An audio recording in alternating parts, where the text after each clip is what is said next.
여러분 오늘 이 말씀을 가지고 아마 이 제목이 조금 무슨 말이지 할 수도 있어요. 시간을 구속하는 삶, 시간을 구속하는 삶이라는 제목으로 말씀을 전해드리도록 하겠습니다. 여러분 인생이 40을 넘어가고 40고개를 넘고 또 50에 다다르고 또 60을 향해 이렇게 가다 보면요, 저도 60을 향해 가거든요.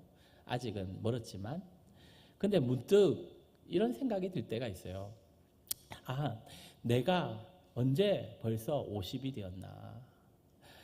곧 있으면 60이 되네. 20살이 엊그제 같은데. 벌써 내가 인생의 절반 이상을 살아버렸고, 이제 눈도 되게 침침하고. 사실 저도 되게 침침하거든요.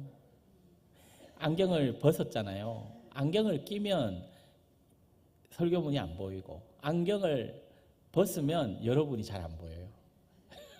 그런 나이가 됐다 이 말입니다.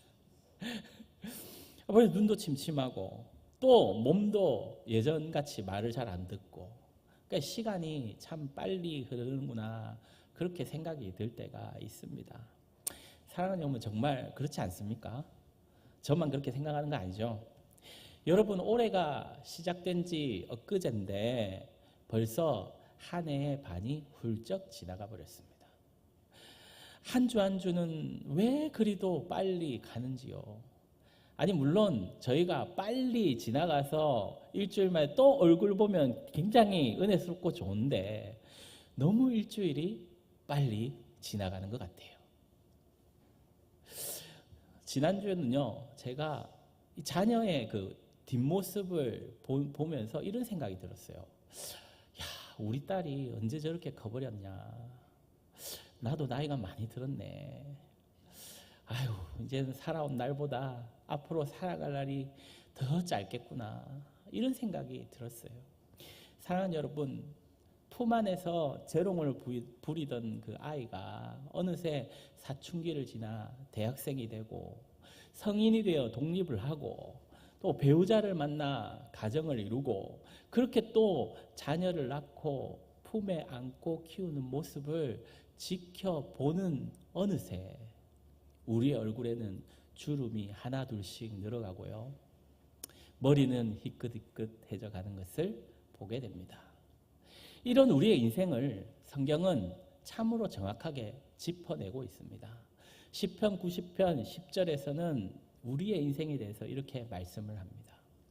우리의 연수가 70이요 강건하면 80이라도 그 연수의 자랑은 수고와 슬픔뿐이요 신속히 가니 우리가 날아가나이다.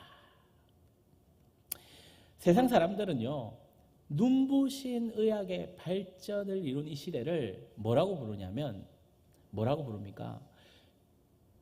100세 시대 들어보셨죠? 네, 100세 시대라고 말을 해요. 그러나 여러분, 아무리 100세 시대라고 한들 질병과 고통 없이 그 연수를 온전히 채우는 사람은 과연 몇이나 되겠습니까? 사람들은 100세를 사는 시대가 되었다면서 인생에 대한 그 희망을 노래합니다. 그러나 성경은 그것과 전혀 다르게 말씀하고 있습니다. 인생은 수고와 슬픔뿐이다. 그조차 시위를 떠난 화살처럼 너무 빠르게 지나간다. 여러분, 이것이야말로 죄의 권세 아래에서 타락한 그 우리 인간의 본질이고 한계이며 비애인 것입니다. 사랑하는 여러분, 인생이란 과연 도대체 뭘까요? 인생에 대해서 많은 철학적 의미와 정의들이 존재하겠지만은 오늘 우리가 읽었던 본문 말씀을 놓고 보면 인생은 곧 시간이라고 할 수 있는 겁니다. 왜냐하면 인생과 시간, 글자는 다르죠. 그런데 그 본질은 같기 때문입니다. 생각해 보십시오. 한 사람이 세상에서 대단한 성공을 거두고 많은 재물을 모아주고 또 세상 모든 사람들이 부러워할 만한 그런 명성과 명예를 떨친다 하더라도 그 인생 끝에는 무엇이 찾아옵니까? 반드시 죽음이라는 마침표가 찾아옵니다. 이 사실을 피해갈 사람은 아무도 없습니다. 여러분, 죽음이 무엇을 의미합니까? 이 땅에서 그 사람에게 허락된 시간이 완전히 끝났다라는 것을 뜻하는 거죠. 그렇다면 반대로요, 지금 내가 숨쉬고 살아있다라는 것은 무엇을 뜻하는 겁니까? 아직 내게 시간이 남아있다, 그런 뜻이죠. 여러분, 인생은 시작이 있고 끝이 있습니다.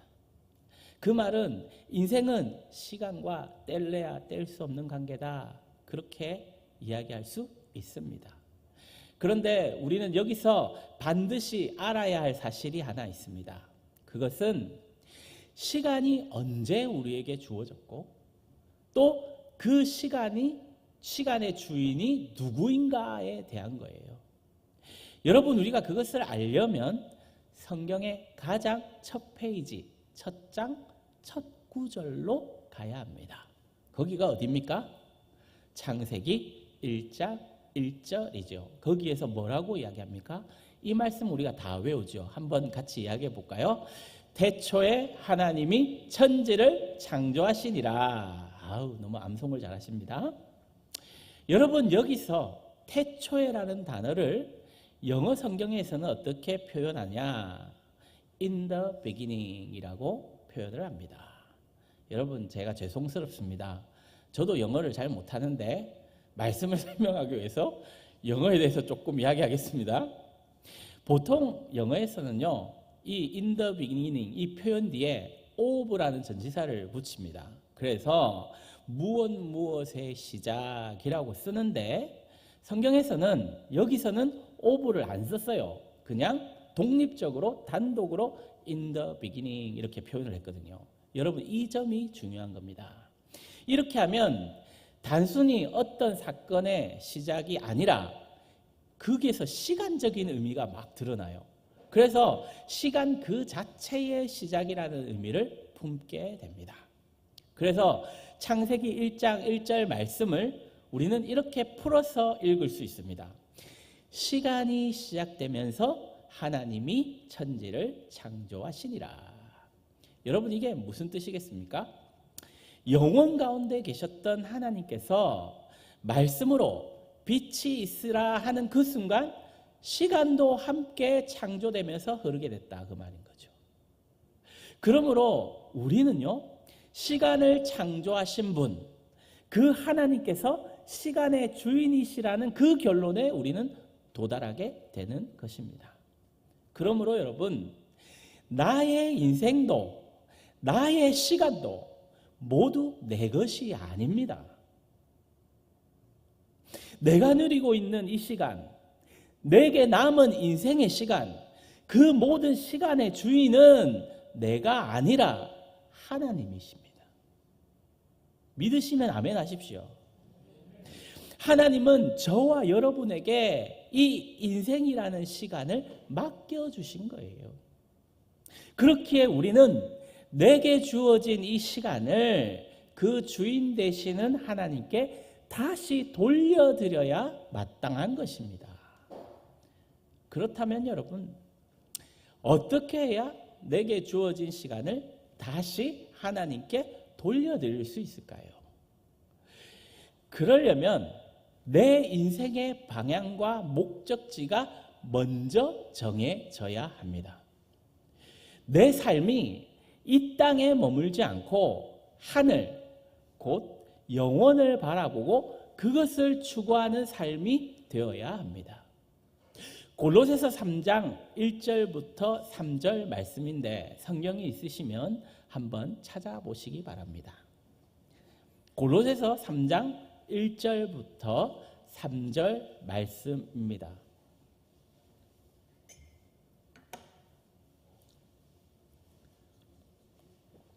우리 다 찾으셨으면 우리 한 목소리로 한번 읽어보겠습니다. 시작. 그러므로 너희가 그리스도와 함께 다시 살리심을 받았으면 위의 것을 찾으라. 거기는 그리스도께서 하나님 우편에 앉아 계시느니라. 위의 것을 생각하고 땅의 것을 생각하지 말라. 이는 너희가 죽었고 너희 생명이 그리스도와 함께 하나님 안에 감추어졌음이라. 아멘. 사랑하는 여러분, 영원을 추구하는 삶을 살기 위해서는 썩어 없어질 이 땅의 것들에 대한 우리의 애착을 버려야 합니다. 예수님은 누가복음 12장에서 한 부자의 비유를 드십니다. 그러면서 우리에게 땅에 대한 우리의 애착은 어리석은 것이다 라고 말씀하고 계세요. 여러분, 예수님 그 누가복음 12장에 가보면요, 한 부자가 밭에 막 소출이 막 가득 막 풍성하게 거두게 됐어요. 그래서 기존 곡간을 보니까 다 못 담게 된 거야. 그래서 기존 곡간을 헐고 더 크게 그것을 지을 계획을 세웁니다. 그리고 그렇게 해놓고 자기 영혼에게 말하는 거죠. 이렇게 말해요. 내 영혼아, 여러 해 쓸 물건을 많이 쌓아두었으니 이제 평안히 쉬고 먹고 마시고 즐기자. 여러분, 이 부자의 모습에서 혹여 우리의 모습이 보이지는 않으십니까?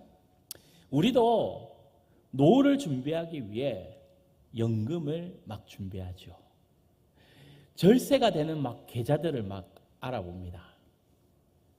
때로는 주식이나 부동산에 관심을 가지면서 어떻게든 이 땅에서 곳간을 넓혀보려고 애씁니다. 여러분, 물론 그것이 제가 나쁘다고 말하는 건 아니에요. 물론 우리가 성실하게 일하고 지혜롭게 미래를 대비하는 것도 마땅히 해야 되는 것입니다. 그런데 우리의 관심이 오직 그것에만 머물러 있다면 주님은 그 사람을 향해 이렇게 탄식하면서 말씀하실 겁니다. 누가복음 12장 20절에서 21절 제가 읽어드리겠습니다. 하나님이 이르시되 어리석은 자여, 오늘 밤에 네 영혼을 도로 찾으리니 그러면 네 준비한 것이 누구 것이 되겠느냐 하셨으니 자기를 위하여 재물을 쌓아두고 하나님께 대하여 부요하지 못한 자가 이와 같으니라. 사랑하는 여러분, 만약 주님께서 오늘 밤 우리의 생명, 곧 우리의 시간을 거두어 가신다면 우리가 평생 땀 흘려 쌓아둔 그 모든 재물과 업적, 그 통장 속의 숫자들이 도대체 무슨 소용이 있겠습니까? 그것들은 결코 영원한 것이 아닙니다. 시간이 지나면 쇠락하고 마침내 사라져버릴 안개와 같은 것들입니다. 그러므로 여러분, 우리는요, 죽음 앞에서 모두 사라져버릴 것들에 대한 애착을 두는 그 삶이 아니라 죽음을 넘어서 결코 없어지지 않을 영원한 것, 곧 위의 것에 우리의 마음을 두고 그것을 구하는 삶을 살아야 한다, 그런 말입니다. 그렇다면 여러분, 사도 바울이 이 골로새서에서 말하는 위는 도대체 뭘 말하는 걸까요? 바로 하나님이 계신 하늘을 말하는 거죠. 여러분, 도대체 거기에는 뭐가 있습니까? 그 하늘에는 도대체 뭐가 있습니까?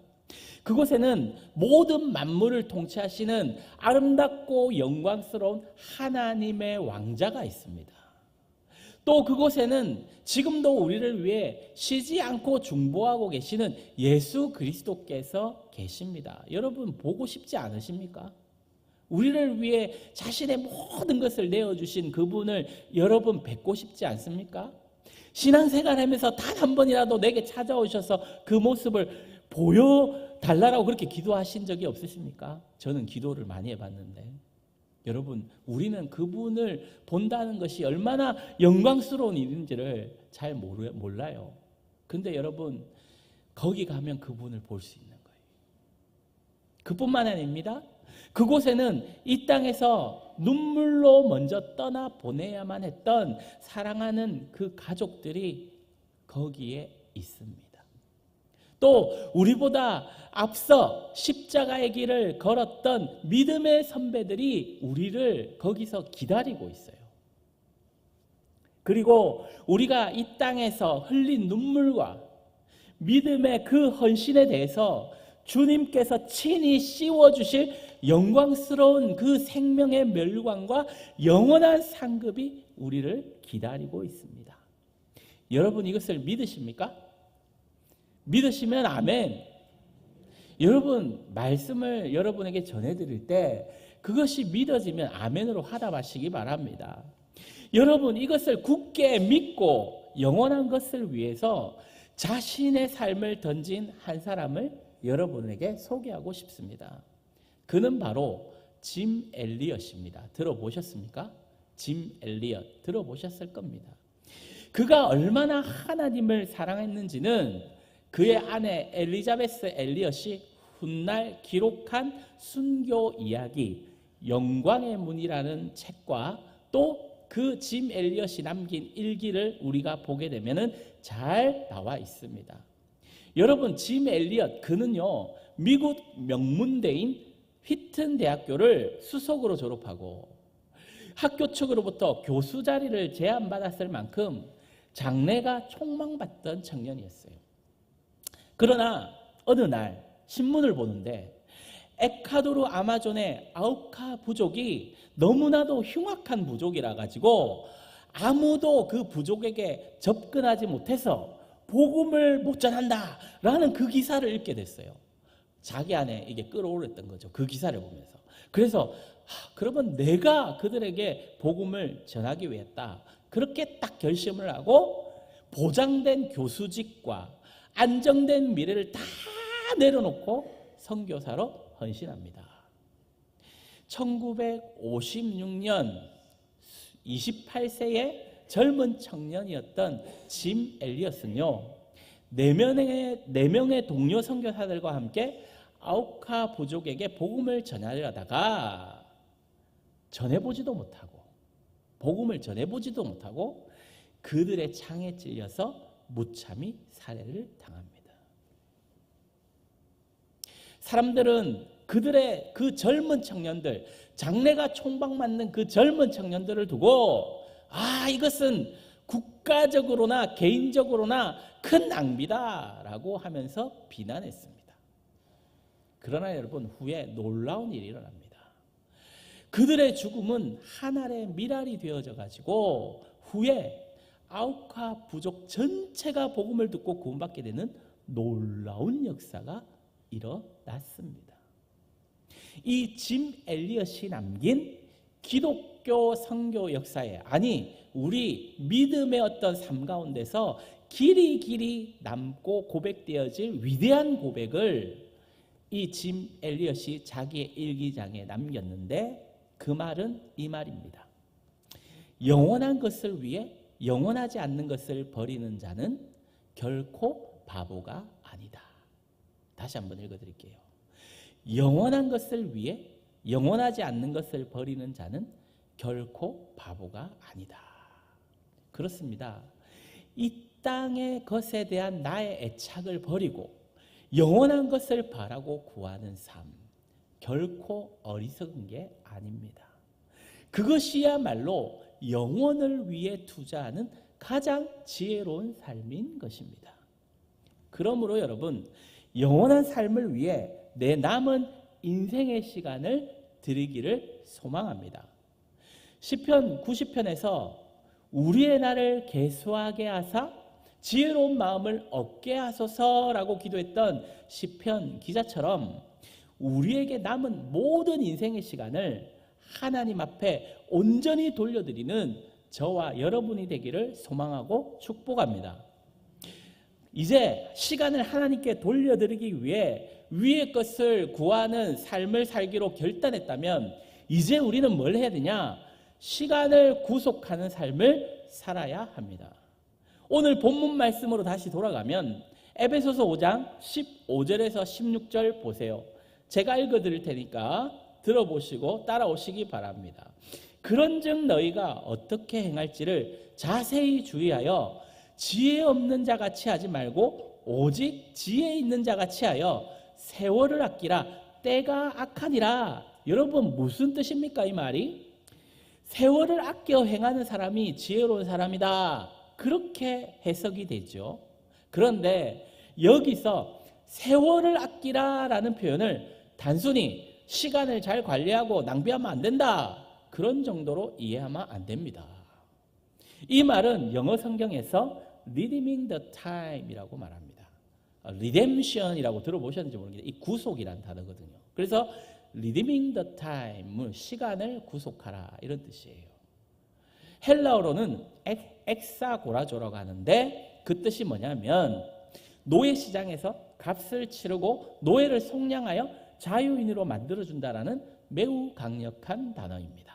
그러니까 이 세월을 아끼라라는 이 의미가 뭐냐면 이 악하고 타락한 세상에 포로로 잡혀있는 우리의 시간을 하나님의 시간으로 되찾아오라라는 그런 명령인 거예요.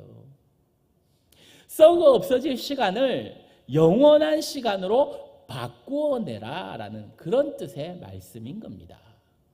여러분 그렇다면 어떻게 그렇게 할 수 있겠습니까?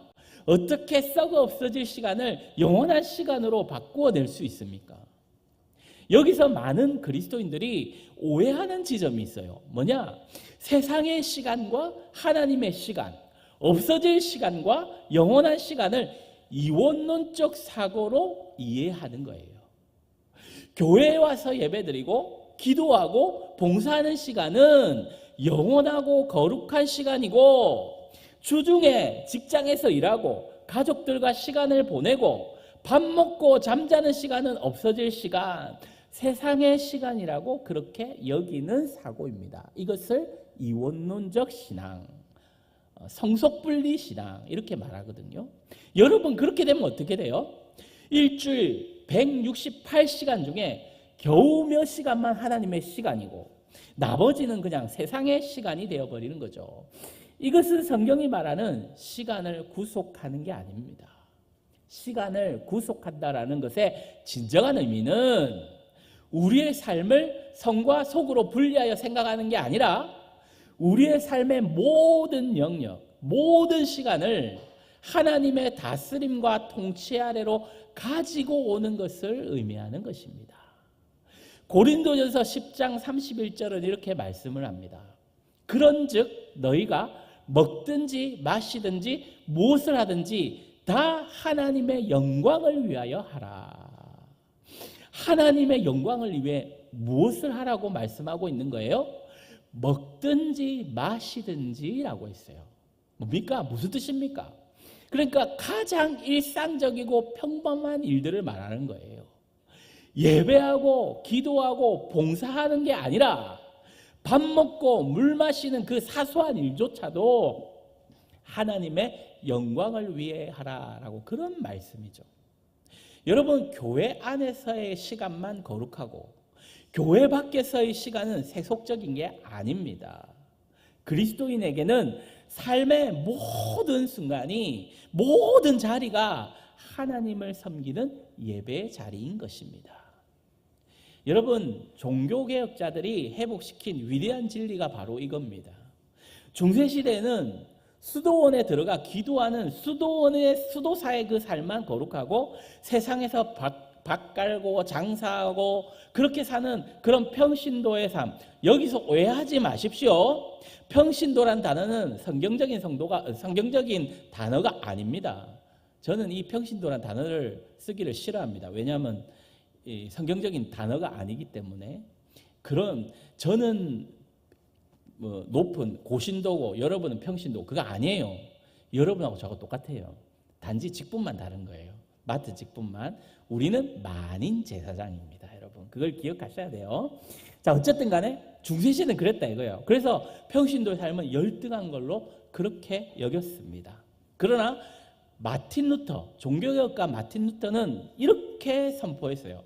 구두를 만드는 제화공이 자기 일을 통해 하나님과 이웃을 섬긴다면 그것은 곧 예배요 소명이다. 그렇습니다, 여러분. 지금 하고 계신 그 일, 그 직장, 그 가정, 그 삶의 자리가 바로 여러분을 향한 하나님의 부르심의 자리인 것입니다. 그러므로 시간을 구속하는 삶은 세 가지 모습으로 나타나야 합니다. 첫 번째는 내 삶의 모든 영역에서 하나님의 그 주인 되심을 인정하는 것입니다. 내 직장 생활도 하나님의 것이요, 내 가정 생활도 하나님의 것입니다. 내가 돈을 벌고 쓰는 것도, 내가 사람을 만나고 관계를 맺는 것도, 심지어 내가 쉬고 여가를 보내는 것까지도 하나님의 주권 안에 있음을 인정해야 합니다. 신학자 아브라함 카이퍼가 그렇게 이야기했어요.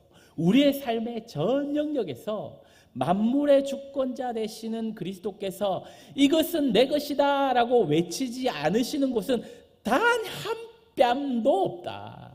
모든 게 다 내가 주인이다. 그렇게 말씀하신다. 여러분, 이 고백이 우리에게 있습니까? 주일에 나와 월요일에 내가 다른 사람이 되면 안 돼요. 교회에서의 나와 직장에서의 내가, 가정에서의 내가 따로 놀면 안 되는 겁니다. 만약 그렇다면 나는 세상에 시간을 빼앗긴 채 살고 있는 겁니다. 삶의 모든 자리에서 주님, 이 시간도 주님의 것입니다라고 고백하며 사는 것, 그것이 시간을 구속하는 삶의 첫걸음이 되는 것입니다. 두 번째로 평범한 일상을 하나님의 뜻대로 살아내는 겁니다. 여러분, 시간을 구속하는 삶은 어떤 대단한 일을 하는 게 아닙니다. 오늘 본문 17절을 보면 그러므로 어리석은 자가 되지 말고 오직 주의 뜻이 무엇인가 이해하라 이랬잖아요. 여기서 말하는 주의 뜻이 뭔가 거창한 어떤 사명을 말하는 게 아니라는 그 뜻입니다. 지금 이 순간 내게 주어진 자리에서 기록된 성경의 말씀을 따라 성경적 삶의 원리를 적용하며 사는 것, 그것을 말하는 겁니다. 여러분, 위대한 순교나 헌신만 하나님의 시간이 아닙니다. 오늘 하루 내가 서 있는 그 자리에서 하나님의 뜻대로 살아내는 그 평범한 순간들이 영원한 시간이 되는 것입니다. 세 번째로 이 악한 시대를 분별하고 깨어서 사는 겁니다. 오늘 본문 16절은 뭐라고 이야기합니까? 때가 악하다 그렇게 말씀하시잖아요. 여러분, 우리가 사는 이 시대는 우리의 시간을 빼앗아가려는 것들로 굉장히 가득한 시대예요. 스마트폰을 무심코 막 들여다보다가 한두 시간 그냥 확 지나가 버리고, 또 세속주의와 물질주의 같은 그 세상의 가치관들이 끊임없이 우리에게 속삭입니다. 더 가져라, 더 즐겨라, 너를 위해 살아라. 여러분, 깨어있지 않으면 우리의 시간은 나도 모르는 사이에 세상에 빼앗겨 버리게 됩니다. 그래서 성경은 지혜 없는 자 같이 하지 말고 지혜 있는 자 같이 하라, 그렇게 말씀하시는 거예요. 여러분, 지혜로운 사람은 시대를 분별할 줄 압니다. 무엇이 나의 시간을 갉아먹는지, 무엇이 나를 하나님에게서 멀어지게 하는지 깨어서 분별할 줄 압니다. 그리고 그것에 나의 소중한 시간을 내어주지 않습니다. 사랑하는 성도 여러분, 지금까지 우리는 시간의 주인이 하나님이시라는 것, 그래서 우리가 그 시간을 하나님께 돌려드려야 한다는 것을 살펴보았습니다. 그리고 그 시간을 돌려드리는 삶이란 위의 것을 구하며 우리의 삶의 모든 자리에서 하나님의 그 주권 아래로 그 모든 것을 되찾아오는 삶이라는 것도 우리는 살펴보았습니다. 여러분, 이제 우리가 기억해야 할 것은 이겁니다. 시간을 구속하는 삶은 저 멀리 있는 대단한 게 아니라는 겁니다. 바로 오늘, 지금 이 순간부터 시작할 수 있는 삶입니다. 그런데 어떤 분들은 이렇게 생각하실지 모르겠습니다. 목사님, 저는 나이도 많이 들었고 건강도 예전 같지 않고 이렇다 할 재능도 없고 물질도 없어서 주님을 위해 뭔가를 드릴 게 없는 것 같아요. 여러분, 결코 그렇지 않습니다. 여기 한 이야기만 소개해드리고 마무리하겠습니다. 여러분 19세기 미국의 위대한 부흥사 무디 목사님 아시죠? 이 무디 목사님이 영국의 한 작은 교회에서 집회를 인도했을 때 일이에요. 열흘 남짓한 그 짧은 집회 기간 동안에 무려 400명이 넘는 그 사람들이 회개하고 예수님을 영접하는 놀라운 부흥이 일어났어요. 사람들은 당연히 무디 목사님의 설교가 너무 훌륭했기 때문이다 그렇게 생각했습니다. 그런데 나중에 알고 보니까 그 놀라운 부흥의 이면에는 이름 없는 한 여인의 헌신이 있었습니다. 이 여인은 심각한 장애를 앓고 있어가지고 평생 교회 문턱조차 밟아보지 못하고 침대에만 누워 지냈어야 했습니다. 그러나 그녀는 침상에 누운 채 매일같이 눈물로 이렇게 기도했대요. 하나님, 저는 육신이 병들어 부흥에 참석할 수도 없고 밖으로 나가서 복음도 전할 수 없습니다. 그러나 주님, 우리 교회에 성령의 불을 내려 주옵소서. 목사님을 통해 죽어가는 영혼들을 구원해 주옵소서. 여러분, 세상 사람들의 눈에는 가장 무가치해 보이고 아무것도 할 수 없이 벌어진 것 같았던 그 병상에서의 시간이 사실은 그 부흥을 이끌어낸 가장 강력한 시간이었던 겁니다. 바로 그 시간이 영원한 시간이요, 하나님의 시간이었던 거지요. 주님은 재물 많고 건강하고 힘 있는 자들의 시간이 아니라 아무것도 할 수 없어 보였지만 자신의 그 시간을 철저히 주님께 구별하여 내어드린 한 병든 여인의 기도를 통해서 하늘의 놀라운 역사를 이루신 것입니다. 사랑하는 여러분, 이것이 바로 시간을 구속하는 삶인 것입니다. 내게 남은 인생의 시간, 내 작은 시름과 눈물까지도 주님, 이것도 주님의 것입니다 라고 고백하며 오늘 하루를 살아내시기 바랍니다. 내게 주어진 것이 건강이라면 건강의 자리에서, 질병뿐이라면 질병의 자리에서, 자녀를 위해 흘리는 눈물뿐이라면 그 눈물의 자리에서 나의 남은 시간을 온전히 주님께 내어드리는 것, 그것이 바로 시간을 구속하는 삶입니다. 사랑하는 여러분, 우리의 연수가 70이요 간건하면 80이라도 그 끝은 시위를 떠난 화살처럼 너무나 빠르게 다가옵니다. 그렇게 오고 있습니다. 그렇다고 지나간 세월을 아쉬워하면서 주저앉아 있지 마시기 바랍니다. 오늘 내게 주어진 남은 시간을 악한 세상에 내주지 마시고 삶의 모든 자리에서 이렇게 고백하시기 바랍니다. 주님, 이 시간도 주님의 것입니다. 그리고 평범한 일상에서 주의 뜻을 구하고 순종하며 살아가시기 바랍니다. 그것이 이 악한 시대를 깨어서 분별하고 내게 남은 소중한 시간을 지켜내는 길입니다. 그렇게 살아갈 때 여러분의 남은 인생은 영원한 하나님의 시간으로 남게 될 것입니다. 우리의 남은 인생의 시간을 거룩한 시간으로 구속하는 삶을 살 때 훗날 영광스러운 주님의 그 얼굴을 기쁨으로 마주하시는 우리 복된 성도님들이 되시기를 주님의 이름으로 축복합니다.